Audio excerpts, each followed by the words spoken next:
बिस्मिल्लाहिर्रहमानिर्रहीम। अस्सलाम वालेकुम। पीएचपी के एडवांस कोर्स के लेक्चर नंबर 12 के साथ हाजिर हैं।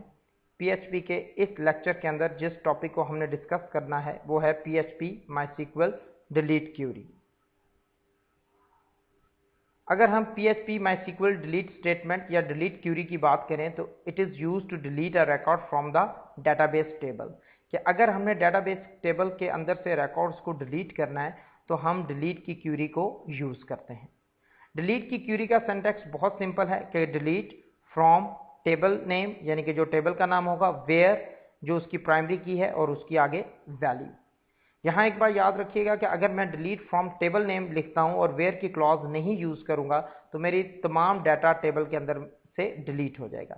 तो इसलिए डिलीट फ्रॉम टेबल नेम और वेयर की क्लास लगाना बहुत ज़रूरी है, क्योंकि वेयर की क्लास लगाने से वही पर्टिकुलर रिकॉर्ड क्या होगा, डिलीट होगा, बाकी रिकॉर्ड्स डिलीट नहीं होंगे। अब ये चीज़ मैं आपको परफॉर्म करके दिखाता हूँ, आपने इसको बड़े गौर से और ध्यान से देखना है। ओके जी, अब मैंने एक लेक्चर 12 के नाम से फाइल बनाई और मैं एक ब्राउज़र ओपन करता हूं अपना, और यहां मैं आपको रिकॉर्ड दिखा दूं कि इस वक्त मेरी डेटाबेस के अंदर 3 रिकॉर्ड्स हैं, रोल नंबर 1, 2 और 3। लेट्स सपोज कि मैं रिकॉर्ड नंबर 3 जो आतिफ आईसीएस का है इसको मैं डिलीट करना चाहता हूं, तो मैं किस तरह डिलीट की क्यूरी लगाऊंगा, अब इसको आपने बड़े गौर से देखना है। अब यहाँ मैंने एक वेरिएबल ले लिया $D और लिखा delete from table name student where roll number is equal to 3। कि डिलीट करो रिकॉर्ड को कहाँ से, स्टूडेंट टेबल से, और जिसका रोल नंबर क्या है, डिलीट। और इस क्यूरी को मैंने क्या कर दिया, एग्जीक्यूट कर दिया, MySQL क्यूरी, और यहाँ मैंने इसको $D कर दिया और नीचे मैंने इको कर दिया कि record deleted, echo record deleted. Okay ji, अब मैंने क्या किया, डिलीट की एक क्यूरी लगाई है, डिलीट फ्रॉम स्टूडेंट क्या है, टेबल का नाम है, where roll number is equal to 3। कि डिलीट करो रिकॉर्ड टेबल स्टूडेंट से, लेकिन जिसका रोल नंबर क्या है, 3 है। अब मैंने इसको फाइल और सेव किया और मैं अब इसको आपको एग्जीक्यूट करके दिखाता हूँ। आप यहाँ पे आए, यहाँ मैंने उसी तरह लोकल होस्ट लिखा, localhost/lecture12.php और एंटर प्रेस किया। लें जी, क्या आया आपके पास रिजल्ट, रिकॉर्ड डिलीटेड। ओके, अब हम इसको देखते हैं कि डेटाबेस के अंदर क्या आया, रिकॉर्ड डिलीट हुआ है कि नहीं। मैं अपने टेबल को रिफ्रेश करता हूं और अब मैं इसको ब्राउज करता हूं। आप देख सकते हो कि रिकॉर्ड नंबर 3 क्या हो गया, वो डेटाबेस से डिलीट हो गया। तो इस तरह हम क्या कर सकते हैं, अपने प्रोजेक्ट्स के अंदर डिलीट की क्यूरी को यूज करते हैं कि डिलीट फ्रॉम स्टूडेंट, यानी कि delete from table name, where, और प्राइमरी की थी मेरी रोल नंबर, उसको मैंने डिलीट करना था रोल नंबर 3 को, तो प्राइमरी की इज इक्वल टू मैंने वैल्यू लिखा और वो थी 3, और रिकॉर्ड 3 को मैंने क्या कर दिया, डिलीट कर दिया। मैं अगेन आई रिपीट कि यहाँ वेयर की क्लास बहुत इंपॉर्टेंट है। अगर मैं वेयर की क्लास नहीं दूंगा तो ये तमाम डाटा को डिलीट कर देगा। वेयर की क्लास से वही पर्टिकुलर डाटा क्या होगा, डिलीट होगा। ओके, अब हम लास्ट लेक्चर्स के दौरान जो हम प्रैक्टिकली एक एग्जांपल कर रहे हैं उसी को आज मैं आगे लेके चलूंगा इस डिलीट की क्यूरी में। कि आज मैं एक कॉलम बनाऊंगा रिमूव का और डायनामिक लिंक बनाऊंगा डिलीट का, जैसे मैंने एडिट का बनाया था। और फिर मैं जिस रिकॉर्ड को डिलीट करना चाहता हूं, मैं जस्ट उस पर क्लिक करूंगा और उस रिकॉर्ड को क्या कर दूंगा, डिलीट कर दूंगा। ओके, अब मैं अपनी फाइल जो मैंने लेक्चर नंबर 10 के अंदर बनाई थी उसको मैं ओपन करता हूं, और यहाँ अपडेट के साथ साथ मैं यहाँ एक डिलीट का भी लिंक बना लेता हूँ, जिस तरह हम प्रोफेशनली काम करते हैं।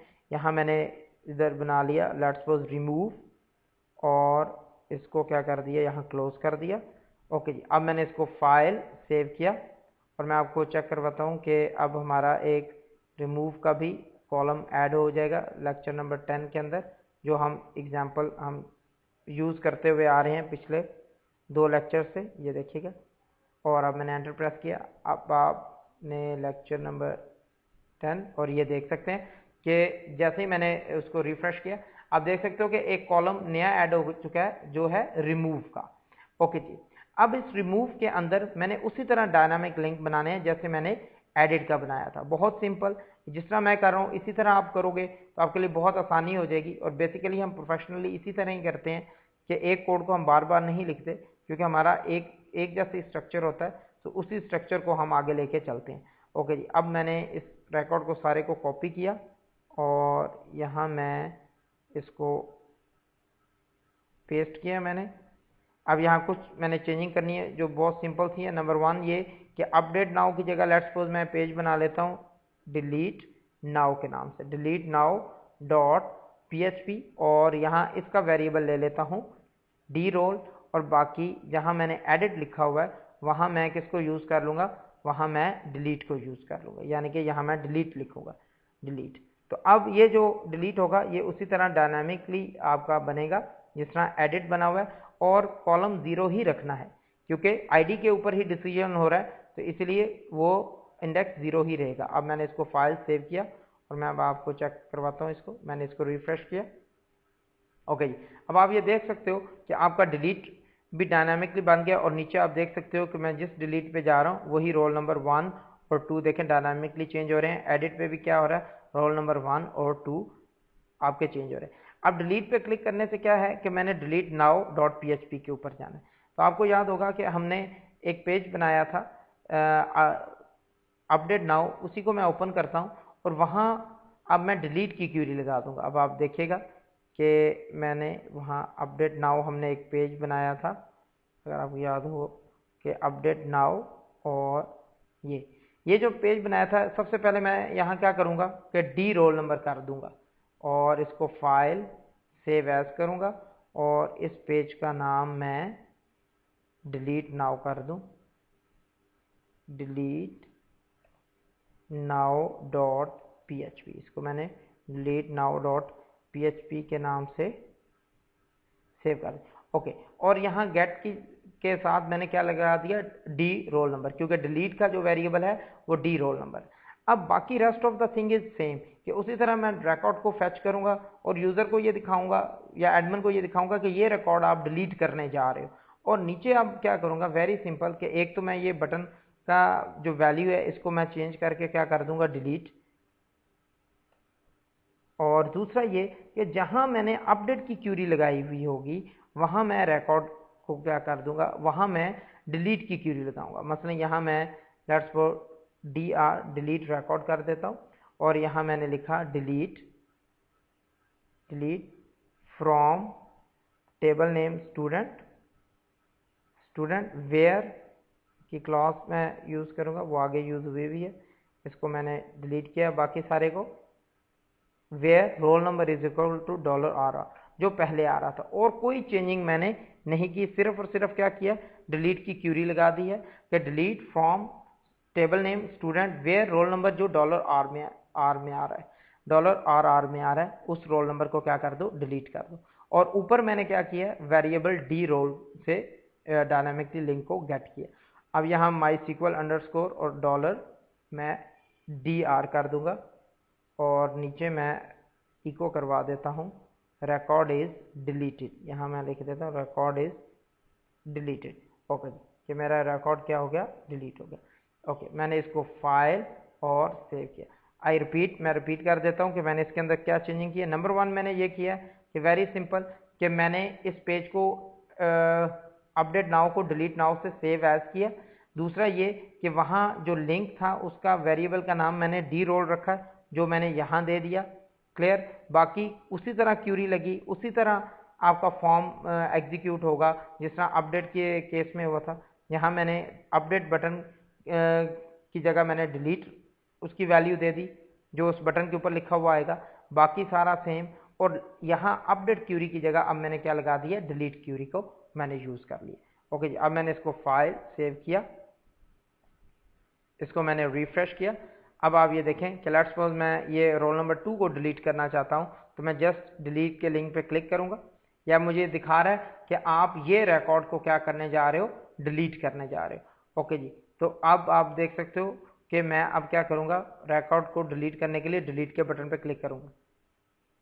ये देखें, जैसे ही मैंने डिलीट के बटन पर क्लिक किया उसने मुझे क्या कह दिया कि रिकॉर्ड इज डिलीटेड, कि आपका रिकॉर्ड डिलीट हो चुका है, कि रोल नंबर 2 का जो रिकॉर्ड था वो क्या हो चुका है, डिलीट हो चुका है। अब मैं आपको डेटाबेस में से भी चेक करवाता हूँ। यहाँ मैंने रोल नंबर को रिफ्रेश किया और यहाँ मैंने ब्राउज किया।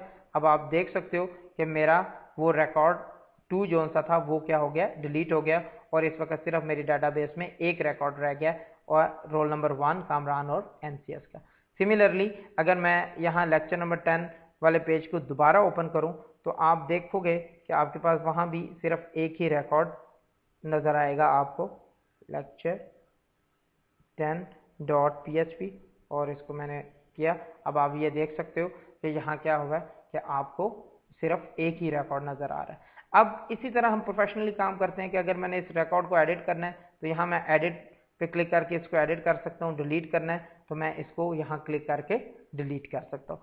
तो ये बेसिकली हमारी क्या है, डिलीट क्यूरी है, कि जिस तरह हम डिलीट करते हैं रिकॉर्ड के, delete from table name where roll number is equal to $RR, कि जो भी वेयर की क्लॉज के अंदर मैंने इसलिए यूज़ करनी है वेयर की क्लॉज ताकि कि रिकॉर्ड वही पर्टिकुलर रिकॉर्ड जो है वही डिलीट हो, बाकी रिकॉर्ड्स डिलीट ना हो। अगर मैं वेयर की क्लॉज नहीं यूज़ करूँगा तो तमाम रिकॉर्ड्स डेटाबेस से क्या हो जाएंगे, डिलीट हो जाएंगे।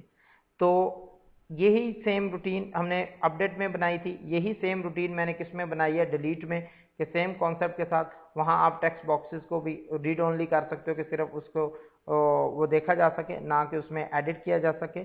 तो वो आप रीड ओनली उसके ऊपर लगा सकते हो, जिस तरह मैं आपको लगा के भी दिखा देता हूँ। कि लेट्स सपोज कि अभी आपने एक चीज़ देखी होगी कि अगर मैं इसको ओपन करता हूँ यहाँ डिलीट में, तो ये मैं यहाँ कर्सर मेरा ब्लिंक कर रहा है। तो डिलीट के केस में मुझे इसको यहाँ नहीं देना चाहिए, यानी कि ब्लिंकिंग नहीं होनी चाहिए। तो मैं जस्ट क्या करूँगा, वेरी सिंपल, कि यहाँ मैं वही प्रॉपर्टी जो रीड ओनली की प्रॉपर्टी है वो मैं यूज़ कर लूँगा तमाम आप कह लो कि टेक्स्ट बॉक्सेस के अंदर, जो सिर्फ व्यू करवा रहे होगा इसको कि ये रिकॉर्ड आप डिलीट करने जा रहे हो। रीड ओनली कर दिया और इसको भी क्या कर दिया, रीड ओनली, क्योंकि इधर हम क्या कर रहे हैं, रिकॉर्ड्स को डिलीट करने जा रहे हैं। अब मैंने फाइल सेव किया और इसको मैं अगर रिफ्रेश करता हूँ तो अब आप ये देख सकते हो कि अब इसके अंदर मेरा कर्सर नहीं जा रहा। तो इस तरह हम क्या कर सकते हैं कि उसको ब्लॉक कर दिया मैंने, और अब मैं डिलीट के बटन पर क्लिक करूँगा तो मेरा ये रिकॉर्ड भी जौन सा है वो डिलीट हो जाएगा। तो ये हमने सेम वही रूटीन बनाई कि जिस तरह हमने अपडेट की बनाई थी। प्रोफेशनली भी हम इसी तरह काम करते हैं कि अगर मेरे पेजेस का स्ट्रक्चर सेम है तो जस्ट हम क्यूरीज को चेंज करते हैं और वेरिएबल्स को चेंज करते हैं, बाकी rest of the thing will remain the same. तो इस लेक्चर नंबर 12 के अंदर आपने ये देखा कि डिलीट क्यूरी क्या है, डिलीट क्यूरी किस तरह काम करती है, कि if we want to delete a record from a database तो हम डिलीट की क्यूरी को यूज़ करते हैं। और हमने वही अपने पुराने प्रोजेक्ट के अंदर डिलीट को मैंने आपको लगा के दिखाया ताकि आपका कॉन्सेप्ट क्लियर हो कि एडिट और डिलीट, यानी कि एडिट और रिमूव हम साथ साथ ही यूज़र को देते हैं कि अगर उसने रिकॉर्ड को एडिट करना है तो वो एडिट कर ले, अगर उसने रिकॉर्ड को डिलीट करना है तो वो डिलीट कर ले। अब आपने इन चारों क्यूरीज की, इंसर्ट, डिलीट, अपडेट और सेलेक्ट क्यूरी की ज़्यादा से ज़्यादा प्रैक्टिस करनी है ताकि आपकी ज़्यादा से ज़्यादा इसके ऊपर ग्रिप हो सके। आप हमारा उर्दू IT अकेडमी का फेसबुक का पेज ज्वाइन कर सकते हो। आप हमारे उर्दू IT अकेडमी के डिस्कशन बोर्ड पे जाके अगर आपका कोई भी क्वेश्चन है वो रिगार्डिंग डिलीट क्यूरी, आप ज़रूर उसको प्लेस करो, इंशाल्लाह मैं उसका आपको आंसर दूंगा। आपने अब इस लेक्चर की ज़्यादा से ज़्यादा प्रैक्टिस करनी है, प्रीवियस लेक्चर्स की भी ज़्यादा से ज़्यादा प्रैक्टिस करनी है। एक छोटी सी आपने डेटाबेस बनानी है और उसके अंदर आपने ये चारों क्यूरीज को आपने सेलेक्ट, इंसर्ट, डिलीट और अपडेट को लगा के ज़्यादा से ज़्यादा उसकी प्रैक्टिस करनी है ताकि आपका इनके ऊपर अच्छी ग्रिप हो सके। बहुत शुक्रिया।